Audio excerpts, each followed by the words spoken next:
Welcome to First Congregational Church in Guilford, Connecticut, where we say whoever you are and wherever you are on life's journey, you are welcome here.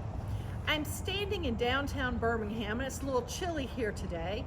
Our group has just finished our Civil Rights History trip. Many are in process of getting home. Milton and I will continue following the journey this week.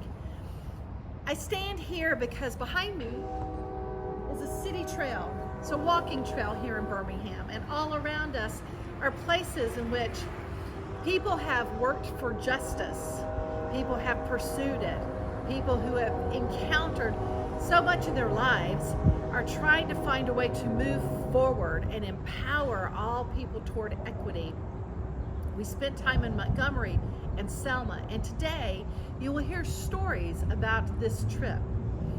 As we walked over the Selma Bridge, there was a plaque at the end, and it talked about how we remember the story. The words are from Jeremiah. It says, "When the children ask, you'll tell them that the stones were stacked upon stone, because you can remember the story of what has happened. You can tell the stories of God's deliverance." Throughout our time this morning, we will focus on telling the stories of our past that lead us to the present and move us to our future in faith, knowing that God loves us, each one of us, and we are wonderfully and uniquely created in the image of God, and it is the call of the Christian church to live in such a way that all know that. This morning we've already heard from the prophet Jeremiah, and now we continue with the prophet Joel and the faith leader Joshua. Tell your children about it in the years to come, and let your children tell their children. Pass the story down from generation to generation. And from Joshua, who said to the Israelites, "In the future, when your descendants ask their parents, 'What do these stones mean?' tell them how God delivered us." May God grant us wisdom and understanding to these texts. To survive, you must tell stories. After nourishment, shelter, and companionship, stories are the thing that we need most in the world, proclaimed the author Philip Pullman. Yes, stories are a nourishment, shelter, and companionship for me as well. Stories tell us who we are, where we've been, and our narratives sometimes hint as to where we are going. When Milton and I first married, we moved to Boston, more than 1,000 miles away from most of our family and friends. Quickly, Boston became part of our story, and it was home to us. We both had individual hometowns, but Boston was our hometown. There we began our traditions of surrounding ourselves with some pictures of loved ones. We curated a wall of fame, photos of our families and our friends, and even though they weren't with us physically, we could see them. The stories of life together kept us connected because they were in our hearts and part of our history. The Bible is such a book. When I was maybe 4, someone gave me that old school kids Bible with a desert looking picture on the front, and you opened it up and there were photographs of landscapes and people, and you could sort of intuit the stories that were coming. And eventually I began to read those stories and to see the people as they were printed in my mind's eye as well as on the pages.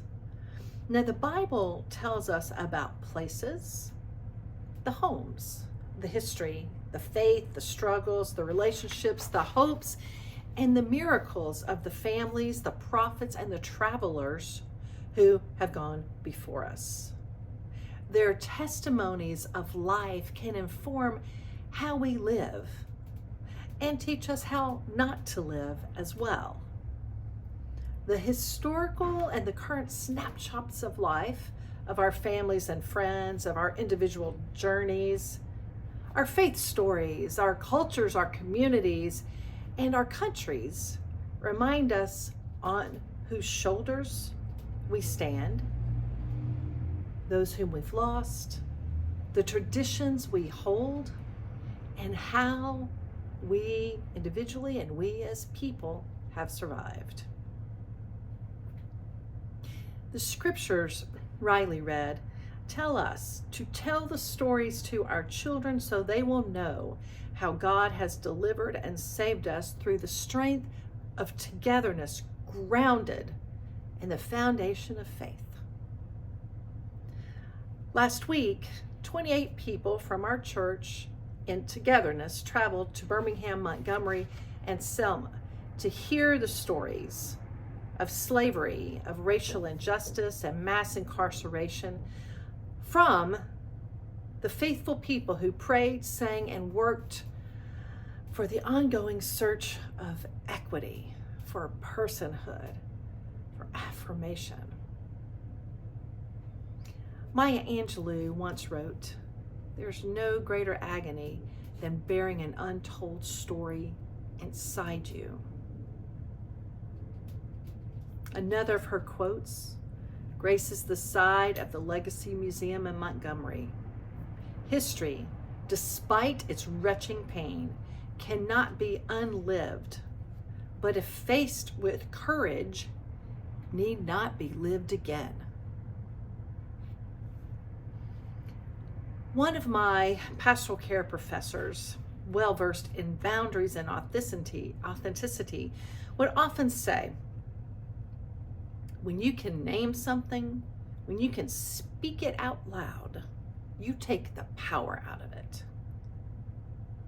He also reminded us, the truth shall set you free, but first it will hurt like hell. These ideas, speaking the truth, remembering our history, telling our stories, inform us who we are and who we can become. They remind us how to be loving and kind people in the world. They teach us how to work for equity and justice. And most importantly, that we are all God's children. If we just learn that, we will live in equity and justice. Through her poetry, hear now Julie's story of our collective experience of stepping into our history. And please pray for our country as we embrace each other, all of us, in our diversity with inclusion and equity. Peace. This month, we continue to remember and celebrate Black History Month. We remember Marian Anderson, who in 1939 was not permitted to sing in Washington, D.C. at Constitution Hall because the Daughters of the American Revolution did not allow Black performers to sing there. Instead, Marian Anderson was invited to sing at the Lincoln Memorial, where she sang for over 75,000 people, plus hundreds of thousands more on NBC radio. As she closed that concert, she was asked to sing an encore, and this arrangement of "Nobody Knows the Trouble I've Seen" is the arrangement that she sang.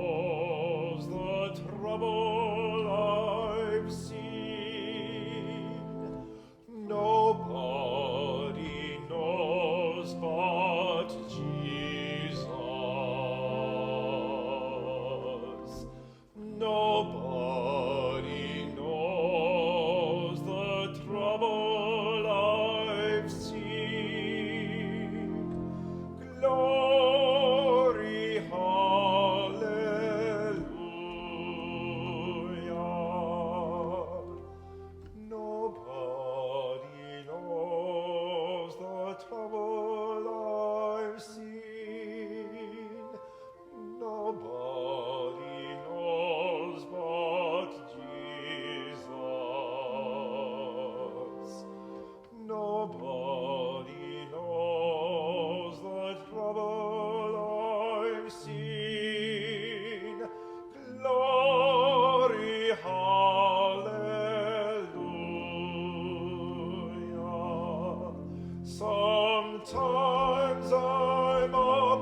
Sometimes I'm down